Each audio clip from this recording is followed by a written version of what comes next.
ቃል እንግዲህ ሁሉንም ውሸት እንደሆነ ደርሶበታል ማለት ነው።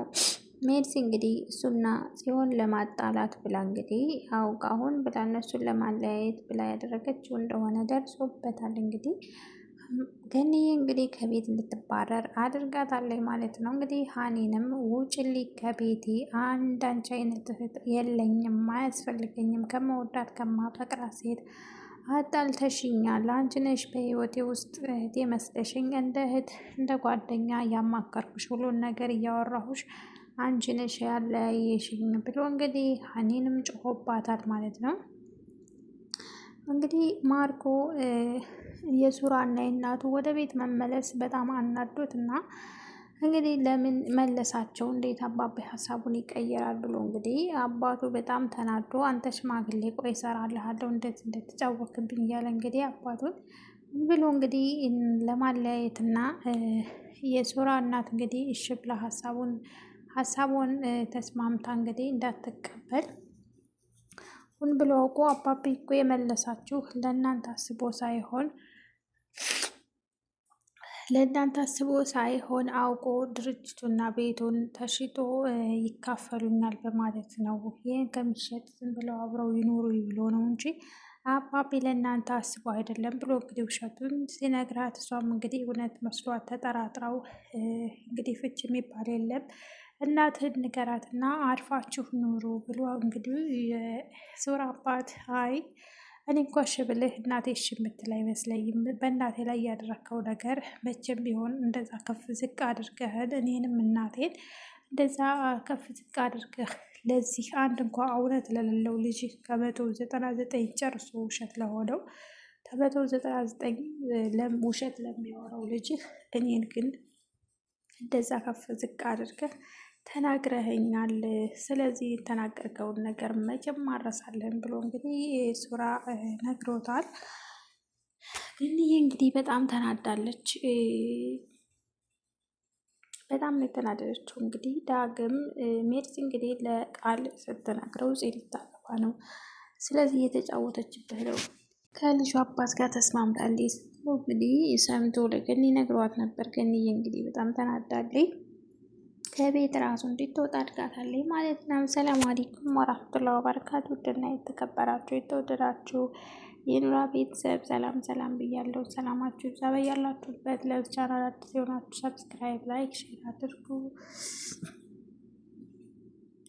እንግዲህ ዛሬ ሐረግ ድራማን ይዤላችሁ መጥቻለሁ። ሐረግ እንግዲህ ሰላቢ ሜርሲ እንግዲህ ቃልዬንና ጽዬን ለማጣላት እንግዲህ ይሁን ብላ ዛሬ ትልቁም ነገር ውዬላታለሁ ብላ እንግዲህ ለሀኒ ደውላ እነግራታለች። ሀኒ ደግሞ እኔና ጽኮ ተጣልተናል እንደ በፊቱ አይደለንም ስትላት እንግዲህ በጣም በደስታ ነበር የፈነደቀችው ማለት ነው።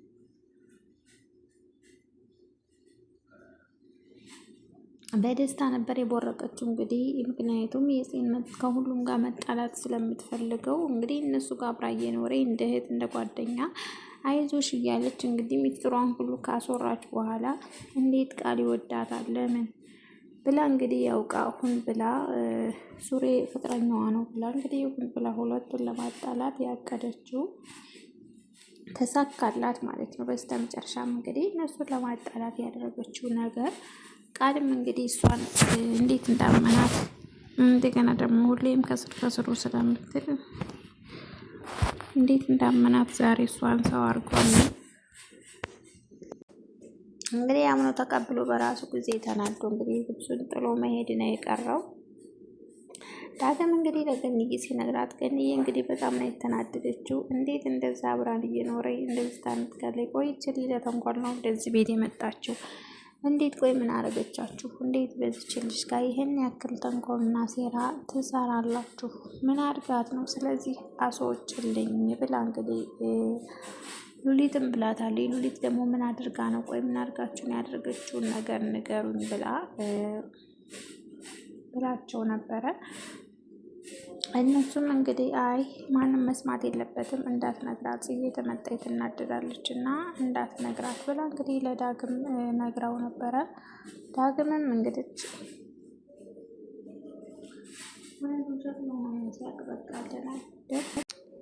እና ገንዬ እንግዲህ በጣም ተናዳለች። ጽዬ ስትመጣ እንግዲህ ስለ አንቺ እያወሩ ነው፣ እሷ ስትመጣ ዝም በል ተባብለዋል ብላ እንግዲህ ሉሊት ስትነግራት ገኒ ዳግም ምንድን ነው እያወራችሁ ያላችሁት ስትላት፣ አይ ገኒ እሷን ጽዬ ምን እሷን ታምኔታለች ብላ እንግዲህ ያው እሷም ወደ ውጭ ጥላቸው ሄደች እንጂ ይህን ሰምታ ቢሆን በጣም ነበር የምትናደደው።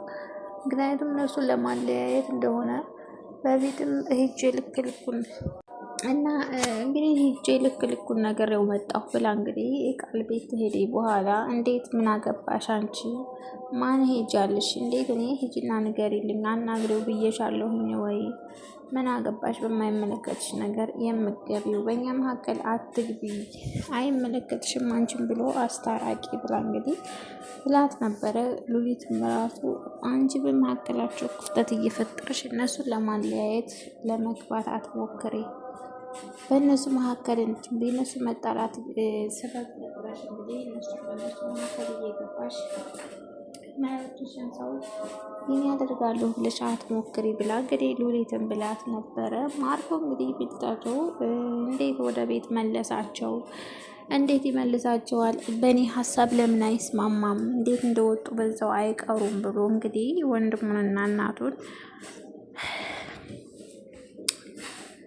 ለምን እወጣለሁኝ ነገር ለማብለጥ እንጂ ይሄ እኮ ቤቴ ነው፣ እንደዚህ እንደቀላል ፌስታል ይዤ የምወጣለት ለምን ሲባል ነው ብላ እንግዲህ እናቱም አልወጣም ብላቸው ነበርና መረር ብላ እንትን ሲል የሱሪ አባት እንግዲህ ደንግጦና ፈርቶ እንግዲህ አይ አይወጡም፣ የእነሱም እኮ ያው ቅጣታቸው ነው እንጂ ቤታቸው ነው። ስለዚህ የእነሱ ቤት ነው፣ ከወንድምህ ጋር ተስማምተህ ኑር፣ እነሱንም እነግረዋለሁ ብሎ እንግዲህ እና እንግዲህ አርፈህ ተቀመጥ ተስማምተህ ኑር ስላለው ብቻ እንግዲህ የትም አይሄዱም። እነሱን እኮ ቤታቸው ነው። ምን ማለት ነው? ይሄ ቤት እኮ የእነሱን ቤት ነው ማለት ስለው እንግዲህ እንዴት እንደዚህ ይላል? ያስወጣቸዋል ነበረ። እነሱን ካስወጣ እሱንም አንድ ነገር አድርጌ ሊያደርግ እሰራለታለሁ እያለ ነበር እንግዲህ ሱሬ እና እንግዲህ ማርኮ በዛ ተናዶ ሆን ብሎ እንግዲህ ሊያጣላቸው ሱራም እንግዲህ ያው በውሸት እንዴት እንደዛ እሱን አምኖ እኔንም እናቴንም ይናገረናል ብሎ ነበር። እንግዲህ ከወንድም ጋር ተስማምተህ ኑር ሲል እንኳን ደስ ያለህ ተሳካልህ አይደል? ተሳካልህ፣ ያሰብከው ተሳካልህ፣ እንኳን ደስ ያለህ እያለ እንግዲህ ገና ተመግባቱ በቃ ወደዛ አሁን ከራሴ ላይ ወረድ ብላ አሁን ሄድበት እንኳን ደስ ያለህ፣ እንኳን ሀሳብ ተሳካልህ።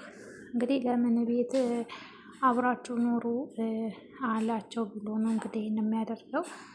እናቱንም እንግዲህ በውሸት አባቢ አንቺን እዚህ እንዴት ኖር በፍጹም አይፈልግም፣ ግን ድርጅቱ እናንተ እንዳትጋሩ ብሎ ነው እንጂ እናንተን አይፈልጋችሁም ብሎ እንግዲህ ስለነገራት እሷም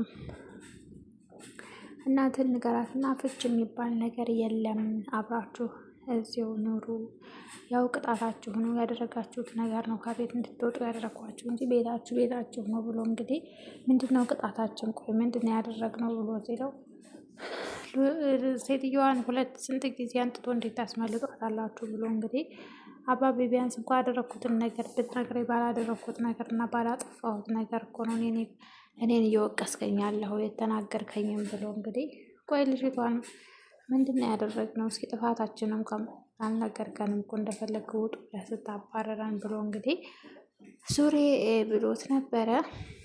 እንዴት ልጅቷ እናንተ አይደላችሁም እንዴ ያስመለጣችኋት ብሎ እንግዲህ ተናግሮ ነበር። እኛ ምንም የሰራነው ነገር የለም፣ ይህንን ውሸታም አንድ እንኳ እውነት ለማያወራ ልጅ እኛን ግን ከቤት አስወጣህን ብሎ እንግዲህ ተናግሮት ነበረ። እሱም እንግዲህ አንተ አስተዋይ ልጅ አልነበር? ቆይ ከመቼ ወዲህ ነው እንደዚህ አይነት ነገር የምትችለው?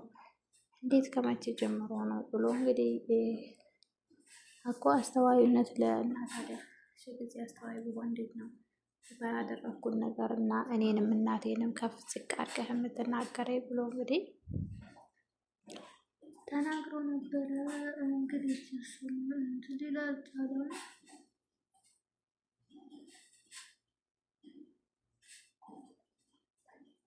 እና እንግዲህ ዙራውን እናቱን አናግራት ብሎት ነበር። እናቴ እባክሽ አባቤ እኮ በዚህ ነገር ላይ የተጸጸተ ይመስለኛል። ድሮም እኮ አባቤን ቀጥ ብዬ መናገር አልፈልግም ነበር። ለዚህ ውሸታም ወንድሜ ነው ይሄ ሁሉ እኛን እንድንወጣለት እና እንደዚህ ያደርግ የነበረው። እንግዲህ አይ እኔ ልጅ አንተ አባት መቼም ተጸጽቶ ከጥፋቱ ሊታረም አይችልም። ስለዚህ እኔ አልፈልግም፣ ውሳኔን ወስኛለሁ ብላለች። እናቴ አንቺን ደስ ይላልሽ፣ አንቺን መጫን አልፈልግም፣ ግን አባቤ እንደዚህ ብሏል ብሎ እንግዲህ ሱራ ለእናቱ ነግሯታል። እንግዲህ ሱራ በጣም ነው ያዘነው በዚህ ጊዜ። እንግዲህ አይኑን ማየት አልፈልግም፣ አይንህም ማየት አልፈልግም ብለዋል። እባክሽ አንድ እድል ስጭኝና ልካስሽ፣ ያደረግኩብሽ ነገር በህይወትሽ ነበረ አበላሸት ባልመልሰውም፣ ግን ደግሞ እድል ስጭኝና እባክሽ ልካስሽ ብሎ እንግዲህ ብዙ ነገር ብሏታል። ግን ደግሞ ያለፈውን ህይወቴን ያበላሸኸውን ትመልስልኛለህ ወይ ብላ እሷም እንግዲህ አይንህን ማየት አልፈልግም፣ ድጋሚ አይንህን ማየት አልፈልግም ብለዋለች። እናቴን የክፉ ሳይሆን ነኝ እኮ እንደዚህ ብላኛለች ብሎ እንግዲህ ለእናቱም ተናግሯል ማለት ነው። አይ የኔ ልጅ እሷ እኮ ጥሩ ሰው ስለሆነች ነው እንጂ ሌላ ሰው ቢሆን እስካሁን እኮ ያሳስርህ ነበር እና እኮ እሷ ጥሩ ሰው ናት። ስለዚህ እባክህ ተዋት።